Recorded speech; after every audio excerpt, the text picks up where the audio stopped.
Okay, hello everyone, welcome back again. हमने अभी अपने प्रीवियस लेक्चर पर अप टू क्वेश्चन नंबर 20 जो है वो ब्रीफली डिस्कस कर लिया था, बट चूंकि लेक्चर जो है वो लेंदी नहीं होना चाहिए था, इसलिए मैंने ये सेकेंड लेक्चर प्रिपेयर किया है जिसमें हम क्वेश्चन नंबर 21 से लेकर क्वेश्चन नंबर 50 को ब्रीफली डिस्कस करने वाले हैं। तो चलिए जल्दी से आगे बढ़ते हैं और देखते हैं कि क्वेश्चन नंबर 21 क्या कहता है। Bio fertiliser is a mixture of organic manure and microorganisms. आपको देखकर ये ऑप्शन जो है वो बिल्कुल करेक्ट लग रहा होगा, क्योंकि हम बचपन से यही पढ़ते आ रहे हैं कि बायो फर्टिलाइजर बेसिकली क्या होता है। मिक्सचर ऑफ ऑर्गेनिक मैन्योर होता है और माइक्रो ऑर्गेनिजम्स का मिक्सचर होता है, राइट। तो बट ये ऑप्शन बिल्कुल भी करेक्ट नहीं है। Question number sorry option number B देखते हैं, mixture of inorganic fertiliser and microorganisms. तो नहीं, ये तो बिल्कुल करेक्ट नहीं है। थर्ड ऑप्शन है, culture having the desired strain of microorganisms. Yes, this is the correct option.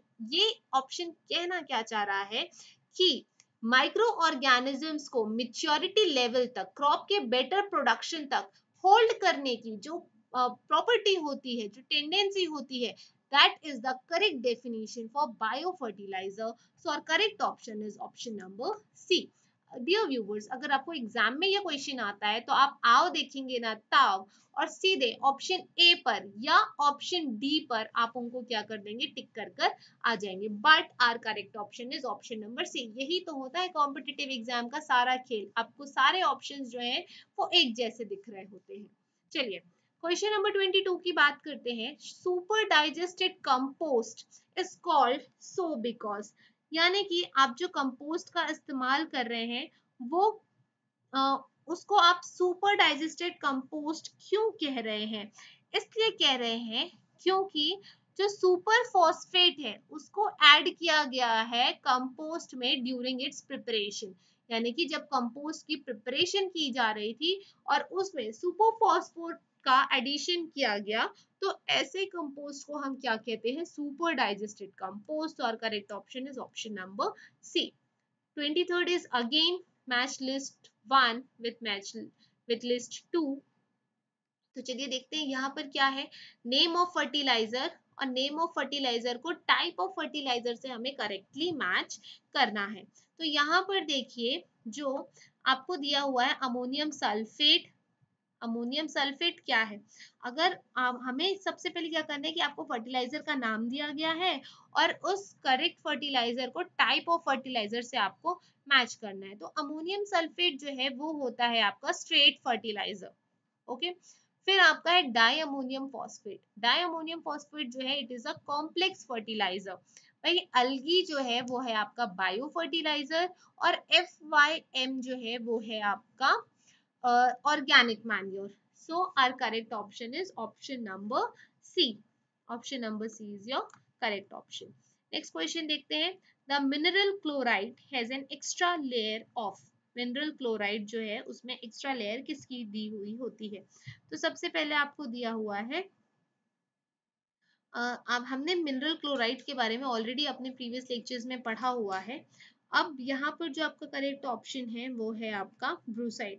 ब्रूसाइड क्या होता है, एक तरीके का वाइट ग्रे और ग्रीनिश मिनरल होता है जो कि टैब्यूलर क्रिस्टल्स के फॉर्म में होता है। तो जब आप क्लोराइड मिनरल को देखेंगे तो उसमें ब्रूसाइड की एक एक्स्ट्रा लेयर होती है। So our correct option is option number D.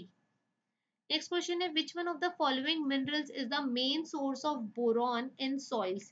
Main source of boron यहाँ पर पूछ रहा है कि इनमें से कौन से मिनरल्स में जो बोरॉन सॉइल्स में मेन सोर्स होता है बोरॉन का।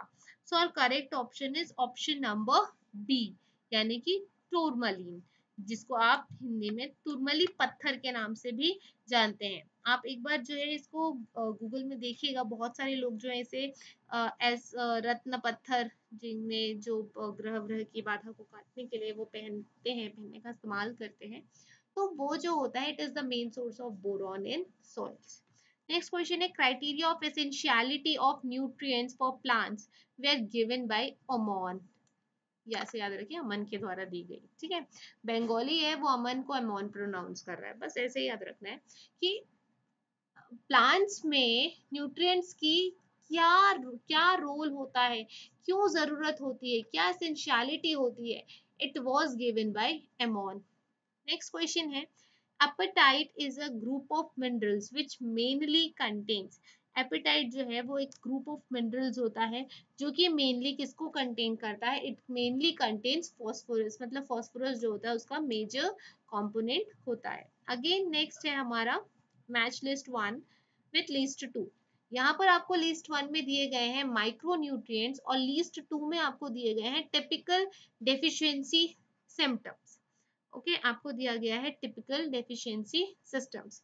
सो देखिए आपको लिस्ट 1 में जो ए है दिया गया है वो है मैंगनीज। तो मैंगनीज जो है जिसमें टिपिकल डेफिशिएंसी सिस्टम, अगर किसी प्लांट में मैंगनीज की कमी हो जाती है तो उसकी वजह से जो सिम्टम्स होते हैं वो क्या कहलाता है। तो जो मैंगनीज की जब कमी हो जाती है तो speckled yellow of sugar beet, sugar beet जो है वो येलो, स्पेकल्ड येलो की तरह दिखने लग जाता है। और मोलिब्डेनम की जब कमी होती है तो विप्टेल इन कॉलीफ्लावर, कॉलीफ्लावर में एक डिसीज हो जाती है जिसको हम विप्टेल कहते हैं। जब जिंक की कमी होती है, जब जिंक की कमी होती है तो क्या होता है, वाइट बर्ड हो जाता है, वो राइट टाइप हो गया, वाइट है वो एक्चुअली, ये एच है, this one is H. Okay white colour के बर्ड फॉर्म होने लगते हैं मेज में जब जिंक की कमी हो जाती है। और जब कॉपर की कमी होती है तो reclamation of disease of cereals, जो रिक्लेमेशन डिसीज होते हैं सीरियल्स की वो उनको हो जाते हैं। So correct option is option number D. Next question है, क्लोराइड बिलोंग्स टू, क्लोराइड जो है वो किसको बिलोंग करता है, 2:2 टाइप, 1:1 टाइप, 2:1 टाइप या D 1:1 type. So it belongs to 2:2 type. Next question है, the soil layer of maximum leaching is indicated by the symbol। सबसे पहले तो हम ये समझते हैं कि लीचिंग क्या होता है। अगर हम लीचिंग की बात करें तो इट इज अ प्रोसेस, ये एक तरीके का प्रोसेस होता है जिसमें सॉइल के सॉल्यूशन में जितने भी सॉल्यूट प्रेजेंट होते हैं तो वो सॉल्वेंट की मदद से बाहर निकल जाते हैं। उसे हम क्या कहते हैं, उसे हम कहते हैं leaching process. It means what, कि सपोज ऐसे समझिए कि सॉइल में जितने भी न्यूट्रिएंट्स प्रेजेंट हैं वो सारे के सारे क्या हो गए, सॉल्यूट हो गए, राइट। और जो आप पानी उसमें डाल रहे हैं वो आपका सॉल्वेंट हो गया। तो सॉल्यूट पार्टिकल्स जो है वो सॉल्वेंट की वजह से डिटैच हो जा रहे हैं सॉइल से, उस प्रोसेस को हम क्या कहते हैं, लीचिंग प्रोसेस कहते हैं। तो अगर हम सॉइल लेयर के मैक्सिमम लीचिंग की बात करते हैं तो वो किसकी वजह से होती है, सॉइल में जो मैक्सिमम लीचिंग है वो होती है because of A2। Okay next, आप घबराइए मत, हम ये सारी टॉपिक्स को जो है, अब हमारा जो नेक्स्ट टॉपिक है वो हमारा सॉइल के बारे में ही है। तो हम इन सारे टॉपिक को, A1 क्या होता है, A2 क्या होता है, ये हम सारे टॉपिक्स को जो है वो ब्रीफली डिस्कस करेंगे। अभी आपको सिर्फ इतना समझना था कि लीचिंग प्रोसेस क्या होती है, ठीक। ओके नेक्स्ट है, which of the following pairs are correctly matched, इनमें से कौन सा पेयर जो है वो करेक्टली मैच किया गया है। तो सबसे पहला है ह्यूमस। तो ह्यूमस क्या होता है, वो सब्सटेंस जो कि डेड लीव्स और प्लांट से बना होता है और जिसको हम एक साथ ग्राउंड के, मतलब जमीन के अंदर रख देते हैं, खाद मिट्टी जिसे हम कहते हैं, वो क्या होता है आपका ह्यूमस होता है। अगर हम ह्यूमस की बात करें तो ह्यूमस किस तरीके से बना होता है, ह्यूमस जो है वो ऑर्गेनिक रेसिड्यू से मिलकर बना होता है जो कि ट्रांसफॉर्मेशन होता है, यानी कि ब्रेकिंग ऑफ ऑर्गेनिक मटेरियल, जैसे मैंने आपको बताया डेड लीव्स और प्लांट जो कि जमीन के अंदर कंपोस्ट होते चले जाते हैं, तो उसी वजह से ह्यूमस जो है उनका फॉर्मेशन होता है। और एक तरीके से उसमें जो केमिकल्स इन्वॉल्व होते हैं, carbohydrates, proteins, nitrogenous compound, lignins, fats etcetera, तो लिग्नो प्रोटीन कॉम्प्लेक्स, ये तो बिल्कुल करेक्टली मैच्ड है।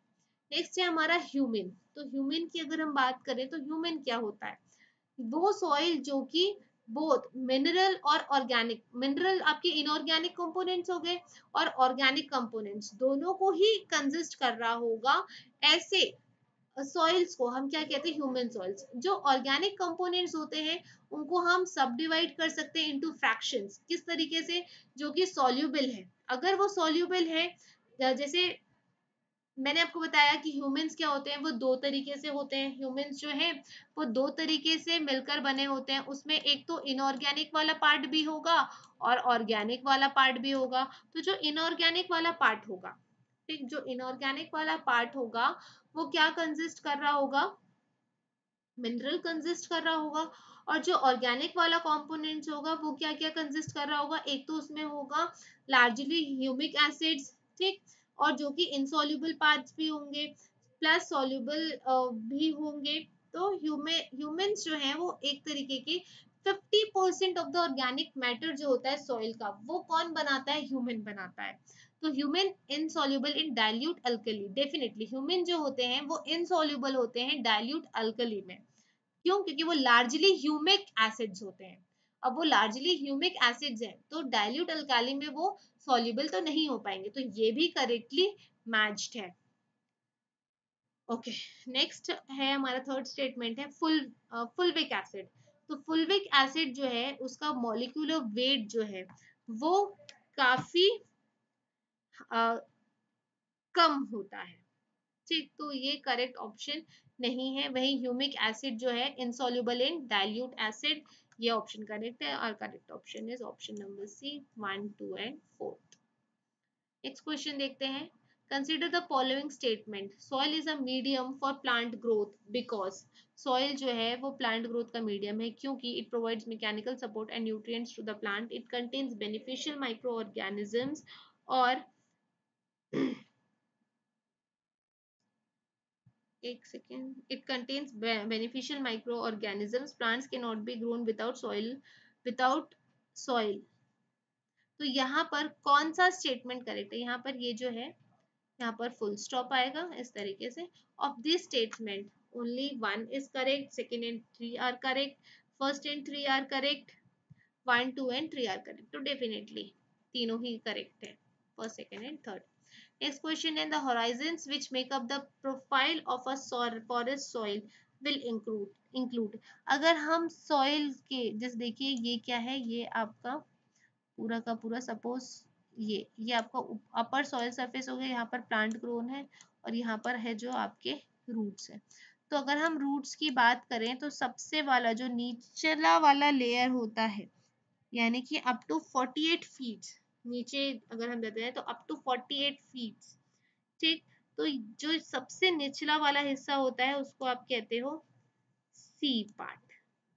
सी, सॉइल का प्रोफाइल हम डिस्कस कर रहे हैं तो ये सबसे लास्ट वाला जो लेयर होता है वो सी लेयर होता है। फिर यहाँ पर जो चलो शुरू से स्टार्ट करते हैं। जैसे देखो 0 से 2 फीट की जब दूरी होती है, डेप्थ होती है, तो उसको हम क्या कहते हैं, ओ लेयर, ओ होराइजन, ठीक है।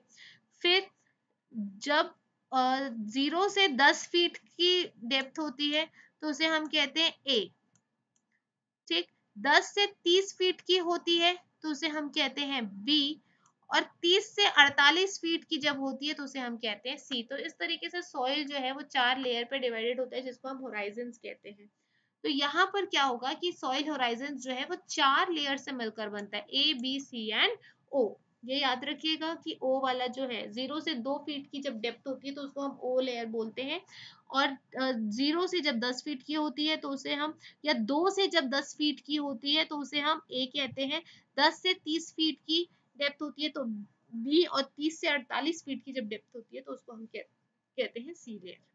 नेक्स्ट क्वेश्चन है, essential elements are those which could be replaced by other elements with similar essential elements क्या होते हैं, essential elements की यहाँ पर बात की गई है। तो essential elements क्या होते हैं, वही जो प्लांट ग्रोथ को प्रमोट करेंगे। सो और correct option is option number D. Question number 35 क्या कह रहा है, molybdenum is required by plants because it is अ को फैक्टर फॉर। मोलिब्डेनम जो है वो प्लांट के लिए क्यों जरूरी है, तो वो क्यों जरूरी है, क्योंकि वो को फैक्टर है किसके लिए, नाइट्राइट रिडक्टेस के लिए। ये सब हम आगे पढ़ेंगे, आपको टेंशन लेने की जरूरत नहीं है। क्वेश्चन नंबर 36 अगेन हमको मैच करना है क्रॉप्स और उनकी वेराइटीज के लिए। यहाँ पर जो है कॉटन, कॉटन के लिए जो करेक्ट है दैट इज सुजाता। सुजाता जो है it is a variety of cotton. Potato जो है कुफरी सुंदरी सिंदूरी, It is a variety of potato, rice, ratna, wheat, sujata. Sorry, wheat girja. So our correct option is option number B. Next question देखते हैं.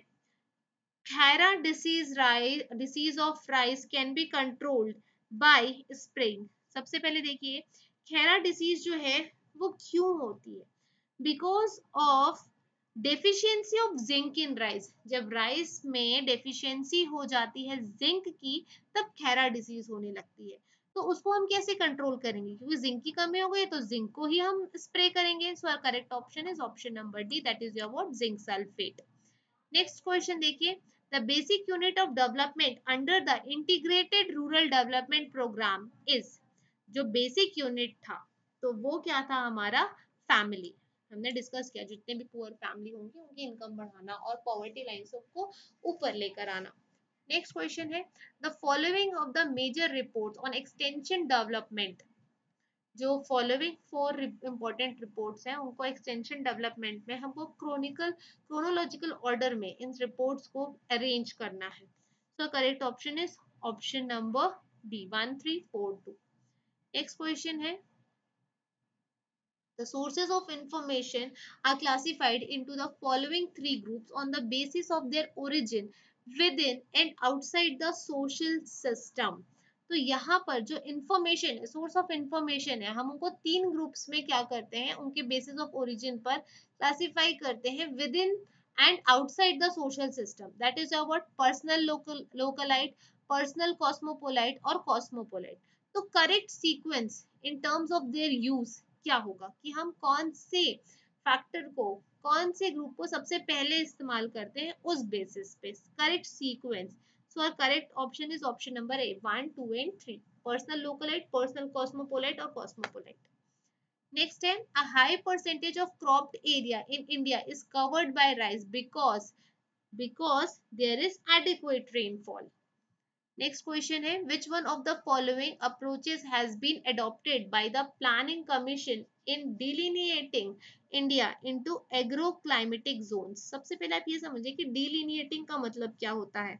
delineating का मतलब क्या हुआ कि किसी एरिया को, किसी डील को या किसी डिटेल को क्या करना, डिस्क्राइब करना या किसी बाउंड्री को ड्रॉ कर देना कि यहाँ से यहाँ तक जो है वो मेरी बाउंड्री है, इस तरीके से. ठीक. तो यहाँ पर कौन से अप्रोच जो है वो अडॉप्ट किए गए हैं by the planning commission in delineating India into agro climatic zones? तो that is your what, holistic approach. Holistic का मतलब क्या होता है? जैसे considered as a whole thing rather than a collection of parts. Collection of parts की जगह whole thing में आपने उनको कंसिडर किया हुआ. That is your holistic approach. Question number 43. Which of the following statements agroclimatic zoning of cultivable land is based on? हमने क्या, आपको फॉलोइंग स्टेटमेंट को कंसीडर करना है जिसमें आपको मेजर स्टेटमेंट क्या दिया हुआ है, agroclimatic zoning of cultivable land is based on. वो किस पे बेस्ड है? Water deficit condition, water surplus condition या geographical location and the reason of the above statement. तो डेफिनेटली एग्रोक्लाइमेटिक जोनिंग जो है वो किस बेसिस पे की गई, कहाँ पर वाटर की कमी है, कहाँ पर वाटर सरप्लस कंडीशन पे है, ज्योग्राफिकल लोकेशन और रीजन की बेसिस पे. Right. So our correct option is option number A. 1 2 and 3 are correct. Question number 44. Organic matter content of histosols and hydromorphic soil is. सबसे पहले हम ये समझते हैं कि हिस्टोसोल क्या होता है. वो सॉइल जिसमें पीटी सॉइल्स कंटेन कर रहे होते हैं with deep surface layer of purely organic material. वो सॉइल जिसमें पीटी सॉइल्स कंटेन कर रहे होते हैं और उनका जो होता है लेयर जो होता है वो डीप सरफेस होता है और उसमें ऑर्गेनिक मटेरियल कंटेन कर रहे होते हैं, ऐसे मैटर को हम क्या कहते हैं, हिस्टोसॉल्स कहते हैं. और हाइड्रोमॉर्फिक क्या होता है? हाइड्रोमॉर्फिक जो है ये आपका दो वर्ड से मिलकर बना हुआ है. हाइड्रो का मतलब होता है हाइड्रोमॉर्फिक. तो हाइड्रो का मतलब क्या होता है कि एक्सेस ऑफ वाटर, ठीक, formed in the excess of water, उससे आप क्या कहते हैं, हाइड्रोमॉर्फिक कहते हैं. या ये समझ लिए कि वो सॉइल कैरेक्टरिस्टिक्स जिसको which are caused by excess of water, that is your what, hydromorphic. वो कंडीशन सॉइल की जो कि एक्सेस ऑफ वाटर की वजह से कॉज हुई है उसे हम क्या कहते हैं, हाइड्रोमॉर्फिक कहते हैं. So its correct option is 2 to 18%. Okay. Next question है. Consider the following statements regarding the cause of low crop productivity of sandy soils. Sandy soils have very low water retention capacity. Sandy soils easily fix applied phosphatic fertilizer. Applied plant nutrients easily leach out through drainage. Sandy soils have very low organic matter content. Of this statement, first 3 and 4 are correct. मतलब sandy soils have very low water retention capacity, definitely ये correct है. Applied plant nutrients easily leach out through drainage, ये भी correct है. और sandy soils have very low organic matter content, ये भी correct है. क्वेश्चन नंबर 46 क्या कह रहा है? The CEC cation exchange capacity in units of milli equivalents per 100 gram of soil of kaolinite clay varies between. तो ये क्वेश्चन तो हमने ऑलरेडी अपने प्रीवियस लेक्चर में डिस्कस किया हुआ है. That is your 3 and 15.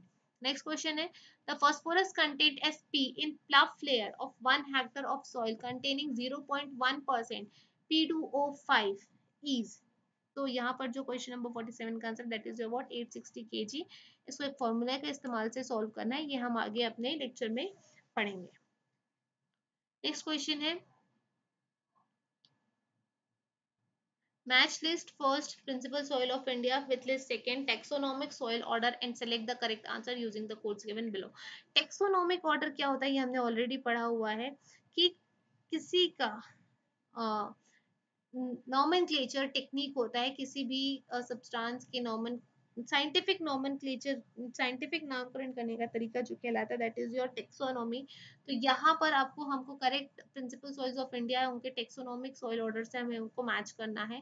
तो ब्लैक सॉइल्स ऑफ महाराष्ट्र जो है दैट इज योर व्हाट, आप उसको वर्टिसोल के नाम से जानते हैं. वहीं लेटराइट सॉइल्स ऑफ केरल जो है that is the part of ultisol. वहीं red soils of Chota Nagpur is alfisol and gangetic alluvial soils जो है it is entisol. The correct option is option number D. Next question है अगेन हमको soil bacteria को microbiological reactions के basis पे हमें match करना है. सो नाइट्रोबैक्टर जो है it is oxidation of nitrite to nitrate.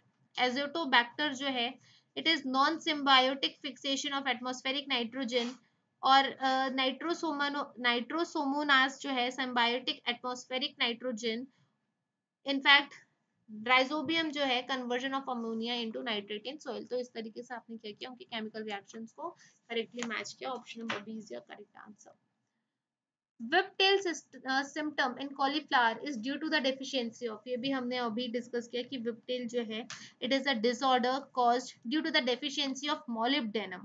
और इसके जो symptoms होते हैं वो जो पूरे leaves होते हैं वो सफेद कलर में बदल जाते हैं. it turns into white. तो these are the symptoms of cauliflower. और ये किसकी deficiency से होता है? it is due to the deficiency of molybdenum. तो डियर व्यूअर्स इन दो लेक्चर में हमने up to 50 questions model question जो है वो ब्रीफली डिस्कस कर लिया. लेक्चर लेंदी ना हो इस वजह से मैंने इस लेक्चर को दो पार्ट्स में डिवाइड कर दिया. तो हम आगे देखेंगे नेक्स्ट लेक्चर में हम बात करेंगे सॉइल के बारे में, एग्रीकल्चर का जो कि मोस्ट इंपॉर्टेंट टॉपिक है. Till then keep watching and supporting. Thank you. Thanks for watching.